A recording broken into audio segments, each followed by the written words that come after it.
you, by the show of hands, had an active father in your life? Active father. Wow. Look at the hands of the lack thereof. And so my father was there. My mom and dad divorced. How many of you from divorce? Wow. How many of you grew up without a father in your life? It's amazing. And yet, you came here today. You started your legacy because you decided that you were going to give your child or grandchild or nephew, niece, a better chance than you had. Now, parenting doesn't really come with an owner's manual. We have to learn this as we go. And especially for a man, especially for a man of color, to help our young boys, young men, navigate through this system we call life here on earth.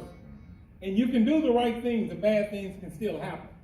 And we have to teach them that. And we have to be honest with them that sometimes you just have to shut your mouth when some people are talking to you. And if you haven't seen it, you will have that wonderful child that's sitting right here and doing the Panther Pride and all the wonderful things. They may turn 15 and 16 and think they can handle you. The question is, how are you going to react when they get in your face and tell you can't tell them what to do? I can come in at one if I want to. What are you going to do as a dad? I hear the You can't knock them out, especially if you're wearing a deputy's uniform. Especially if you are saying the right things. What can you do? What do we do when we get this? Here's a question I have for you. Here's my question to you, dads, because I don't have an answer yet. Within the last 20 years, name at least 3 father figures on television that you will allow your child to look at and say, that's a positive man. Anyone. Within the last 20 years, that's a positive. You can turn your TV on and say, son, that is a positive man. I want you to watch him. Anyone. 20 years. Fresh Prince. Harvey. Was he a father on TV? No, I'm talking on TV. Uncle Phil. Uncle Phil. Is that in 20 years? All right, that's one. Uncle Phil from the Fresh Prince show. Oh, yeah. Uncle Phil was a good man. Did you ever see Uncle Phil get angry? Yeah. Oh, yeah. Called and all of them, matter of fact, every last one of them. And there's sometimes he wanted to choke some out. Sometimes he was mad, but sometimes he had those wonderful talks. I agree. Give me another dad. Mr. Winslow. What's the name of that show? Family Matters. Oh, wow. Yes or no? Y'all agree? Yes or no? It's been more than 20 years? Okay, more than 20 years? Okay. All right. He said, Damon, my wife and kids. Y'all seen it? Yeah. I haven't seen it. Those who saw it, would you agree? It's good? Okay. What do you think the heading is? What's the heading of those 3 shows? Did they fall under family values or comedy? Comedy? Yeah. So we're looking at these things and said, okay, now, if I'm working to provide for my child, and they're watching TV, they're watching almost 6 to 7, 8 hours of television per day. The numbers are going up. When you used to tell a kid, well, back in the day, after you put something on them, go to your room. Now they can go to their room with their cell phones and continue to communicate with the world. And so we have to make sure that we understand these things, that the world has changed. And if you're not on what's happening, we're going to have some problems, because that cell phone and your PlayStation or whatever else that can connect to Wi-Fi, they are keeping your child connected and tuned in with the world. So here we are as fathers. We have to make sure that we do what we need to do, and we have to make sure that we are leaving a legacy, setting some values that our children can say, you know what, I remember this about my dad. Are there some some routines or rituals inside your home, some family values in your home? Do you try to eat together? My family knows, my daughters are both adults in their 20s, but my wife, we still eat dinner and breakfast together. There's some time together when you get together and go to events, or you'll go to church together, or you will go to a family outing, or you will have Thanksgiving. Here's a sad note. Seems like lately, it's just my opinion, the only time we really get together as one is at a funeral. Yeah. And then at a funeral, everybody, all your relatives keep asking, we have to get together. We have to do a family reunion. Seems like the family reunion is at a funeral. Wow. Because no one else wants to spend money or come together. So what are you telling your kids? More so, what are you showing your children in your life? Because you can talk all you want. You can say all the wonderful things, but if they're watching your lifestyle, if you say that this is my wife, I've been married over 30 years. One woman, one wife. That's my wife. And if I'm telling my daughters, this is my wife, this is the woman I love, this is who God gave me, and then I turn around and I have some girls on the side, or I'm flirting with Sister So-and-so at the church, or I'm like, look at that, that's one fine lady right there. And my daughters hear that, they're confused about daddy's value. Now you saying you value mama, but you checking out something over here. And so I never wanted to confuse that. And one of the greatest things that ever happened to me, not only as a husband, but as a father, having two daughters. Daughters does something for your father's life that no one else. And I'll tell you this. Now, how many of you are married? Look at those wonderful hands. Now, you love your wife to death, am I right? Right. And you say, I love you, dear, and I will die for you, right? True. And then you say, you know what? I'm giving you all the love I have, right? True. And then your child comes. And you say, I just gave you all the love I have. And then your child comes along, and then you love your child almost more than you love your wife. That your love has just gone to the next level. Because if you have a disagreement or an understanding, or the marriage is not working out, the first thing you want to think about, don't take my kid away from me. I got to see my child. I got to see my child. Your love has just gone to the next level. You understand? Because you will do whatever it takes to protect that child. Am I right? You'll do whatever it takes. House on fire, the firefighter said, don't go in, sir. I'm going in. My kid is in there. You don't have the right apparatus. I don't need that. I'm going in. Burns, bruises, cuts, I don't care. Disfigurement, I don't care. I'm going to save my child. I'm going in. And then you know, this is what we say. So here's the thing that I want to share with you today. If you will not being the man that we were created to be, being the man that we know we need to be, the rest of what happened on this stage and in this event means nothing. You have to be a man first. I have over 2,600 students on my campus, or almost 1,400 young men. I've asked over 100 teenage men, young men on my campus, tell me what it means to be a man. What is a man? I've received 100 different answers. Because in their eyes and in the steps that they have walked, they've seen men in different lights. And they really are confused on the role they have to wear of being a man. And I'm not going to ask you all that. You are men. You have nothing to prove to me. But if we are not around and we are not showing these positive figures, being a mentor, being positive in their lives, they will be confused. The next generation coming up are confused. That Generation Z, they call them the I generation, they're confused, people. I see them. These are the kids who are 18 years old, the first wave of students born at 2000 in the new millennium. This is the new wave of young people. And you can do what you can, Father, but let me try to help you with this one. This generation now, they don't have a problem having 10 different jobs in 1 year. Where I'm in my 50s, and you knew we got one job for life, right? Because we want a pension, a retirement, we want to say where we work, we building some seniority. Not them, they chasing the paper. Right. They don't want benefits. Give me the money. They do. Yeah. They don't want to work for anybody. They want to be like Zuckerberg. I want to start my own company. A lot of them don't want to drive. We have Lyft and we have Uber.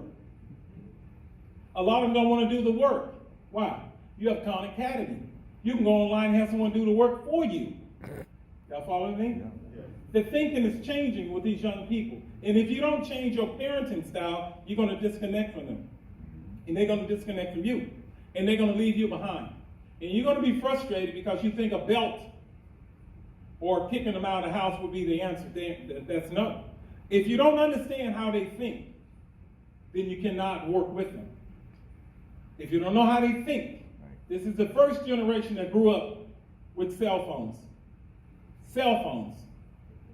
My daughter's generation at 25, 26, they were the first one to grow up with computers. That's all they knew. My nephew, 34 years old, I remember the day he saw a record, a 45. Didn't have a clue what it was. Didn't have a clue what a 45, I don't know what a record is. Exactly. Yeah, the vinyl. He didn't have a clue. He didn't grow up in that generation.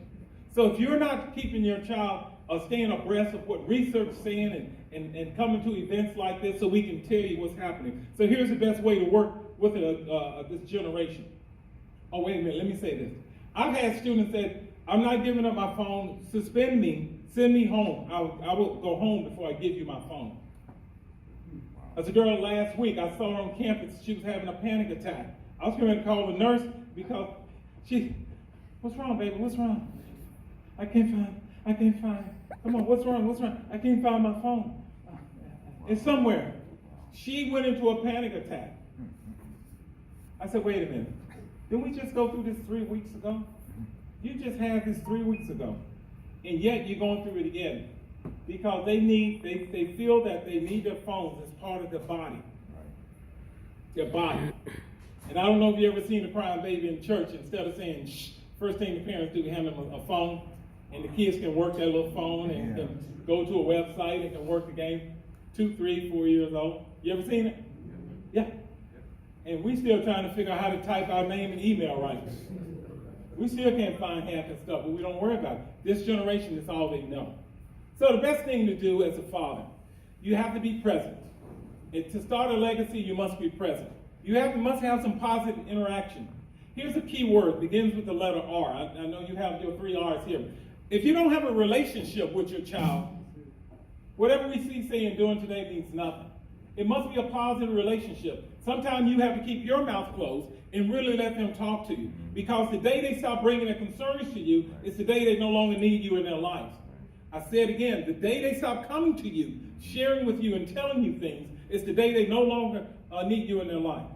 They have to come to you. And as shocking as it may seem, don't act shocked or surprised.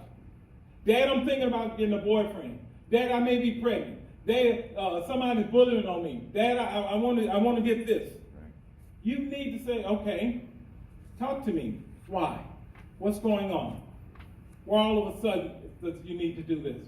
You need to act like the psychologist, the mental health counselor, the psychologist, the psychiatrist. Talk about caring. Don't say when I grew up. When you grew up, you probably had a kerosene lamp in an outhouse. They don't care, I don't care. Our kids today need to hear from you. They need to know you're going to lead with your heart. I say again, the day they feel in their heart they can no longer speak to you, it's the day they start disconnecting from you. And the last thing we need as fathers is for our son or daughter to disconnect from us. Watch. Between the age of 17 to 19 is the age they decide, I want you to listen to me, they start deciding whether or not they want God in their lives, they want to go to church, they want to go to college. Because they figure if I'm at this age, I can almost ease out of here and I can do some other things, but I don't need you anymore. Around the age 12 to 13, that middle school age, 5th grade to 6th, 7th grade, they're going through a phase called peer approval. They need the approval of their friends, which would supersede parental approval. I'd rather do something where my friends like me more than my parents. Prime example, buy your child some shoes from Walmart and see if they wear them to school. I had a student years ago. I was so angry at this boy. I didn't understand what he was going through. But he lived with his grandmom because his parents left him when he was a baby. She raised him. She was an older lady in her 70s or 80s. I'm talking some years ago. Fixed income. He didn't have shoes. He wore them out. Big fella, too. And grandma went and got whatever little money she had, went to the store, bought him some shoes, gave him the shoes. He looked at the shoes, and the first thing out of his mouth is, I can't wear these. He had no shoes. She took the little money she had to go buy him some shoes, and I turned to him and I gave him some choice words that your grandmother gave you everything. She raised you, and the little money she had, she bought you some shoes. You're too embarrassed to wear these because you think you need Nike on your feet or Adidas. You think you need that. I'm not spending $250 on a pair of shoes. I grew up poor, and there are some advantages of growing up poor because your mind often tells you those days may come back again and how to live. But I know how to survive. I can go in my pantry and cook anything. Right. I don't know what it means. I can tell you the days when there was no food in the pantry, but I can tell you how my mom and dad went in there and found something and put something together so we could eat. There are some advantages of growing up poor. You stick together. You don't have all the things that distract you. We have to talk to one another. We work with one another. Some of y'all may not be able to relate to what I'm saying because y'all didn't grow up poor. But I grew up poor. I grew up poor in Jackson, Mississippi. Anybody from Mississippi? Jackson, Mississippi. That's where I grew up. So I know what I'm talking about. You must remain humble in your journey. The day you start getting full of yourself is a problem. You cannot. Stay humble.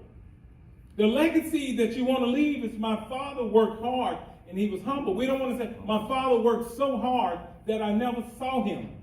I never saw him because he was always working. I'm working with a family right now. It's a sad case. This father works from 6 in the morning to 5 in the afternoon. He goes home, he eats dinner. He goes back to work and works at 9 at night. Just to repeat this every day.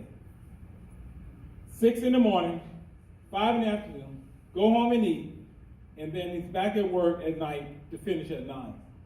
And I asked him a magic question, a key question. How's your relationship with your son? Well, I said, I already know the answer. You don't have one. Now this guy has money to have another Westward elementary school built. Can he take it with him when he dies? Can he take the money with him? What he's going to take with him to the grave is his name, the character, and the poor relationship he had. His son will speak very little about him once he's dead and gone. His son will speak very little, have very little to say about him.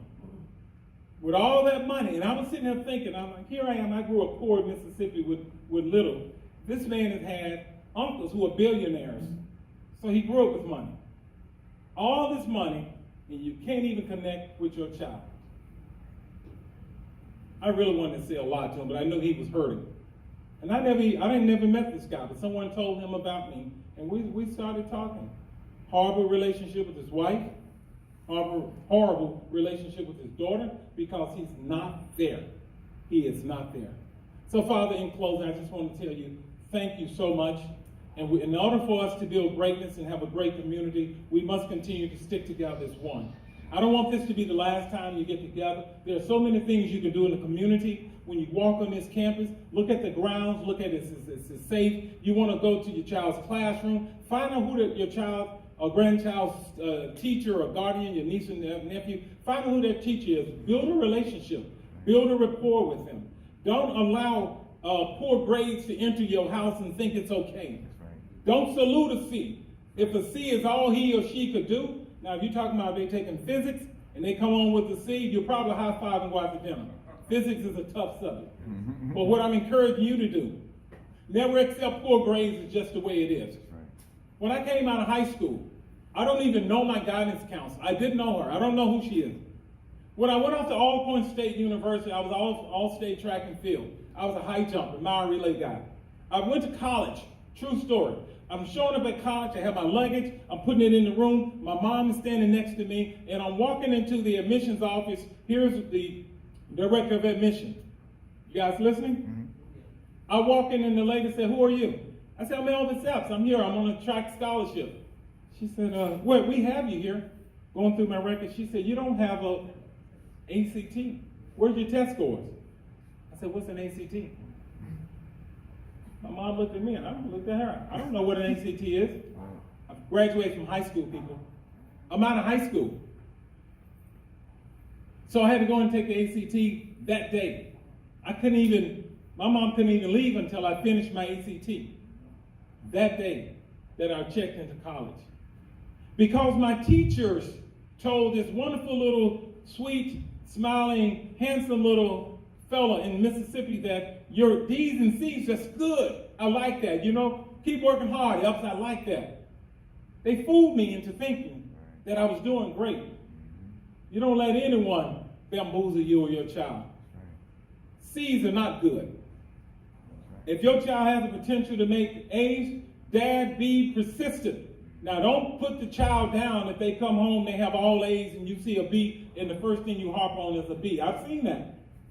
You celebrate every grade. And if you know your child, this is the best he or she could have done, then that's it. Celebrate the victories. Celebrate the victories. I don't know your journey, but I like sharing mine with you. I made it because of a praying mom, a hard-working mom, and we worked hard. I don't know about your relationship with you. Probably have your parent. My dad died 32 years ago of cancer. Mom will be 83 years old next month. My mom had me when she was 23 years old. Is there anything wrong with that? No. But I was her 8th child. She had already had 7 children. So I was her 8th child at 23 years old. My dad had a 5th grade education because in Mississippi, that's all you needed. Right. Because you go work in the field, you drive tractors. Right. 12th grade is like equivalent to where you need. That's why newspapers are written on up to a 5th grade level. I tell you, certain section of the newspaper is on a 5th grade level because that was like the going thing back in the 30s, 40s, and 50s. And so here I am with parents who had no education, and when I graduated from high school coming up, my mom gave me one piece of advice with 2 different directions. You either go in the Army or you get a job. Go in the military or get a job. College never came up. It was people in my community like you who said, "You know what else? You're a good athlete. You're a good student. You need to go to college." It was my teacher who pulled me to the side and said, "You are going to college." She had no other options. You are going to college. So I want to challenge you. Find that child, whether you have a kid or not, and I salute you, fathers, guardians, father figures. Continue to work with the child in your life. Continue to give them the very best you have because it's going to happen. And you never know who's watching. Think about the journey you went through and say, do I want another kid to go through this? The answer is no. You want them to go through a better road. You paint, you hold them up, you lift them up, you encourage them with some words, and you just continue to be there for them. They may need money for a field trip. Give them what you can. They may need some help with homework. Do what you can. They probably just surprise them one day. You walk up to Westwood Elementary School, and there you are. They look through the window. There you are. Don't be a disappearing father. Don't be a disappearing with good intentions. Means nothing. I'm telling you what worked for me. And in closing, when I was a young father, I went all over Orlando and I was asking parents, not who had little kids, but who had adult kids. And I said, if you had to do this all over again, I'm in Walmart, I'm in Publix, I'm in Albertsons, I'm all over the place asking parents, just surveying, church, work. If you had to raise your children all over again, what would you do differently? What do you think? Spend time together. Spend time doing what? Somebody mentioned it earlier. There's a white female standing right here, Mrs. She said, I will spend more time, here's the number one, I will spend more time with my children reading. I will spend more time with my children reading. These are grandparents. I don't want anyone my age still struggling to raise a kid. I'm talking to someone who can look back, reading. So let's make it happen. Father, you can't do everything, but you can do something. And I always say, Everyone can do something. Thank you, fathers. Enjoy your morning.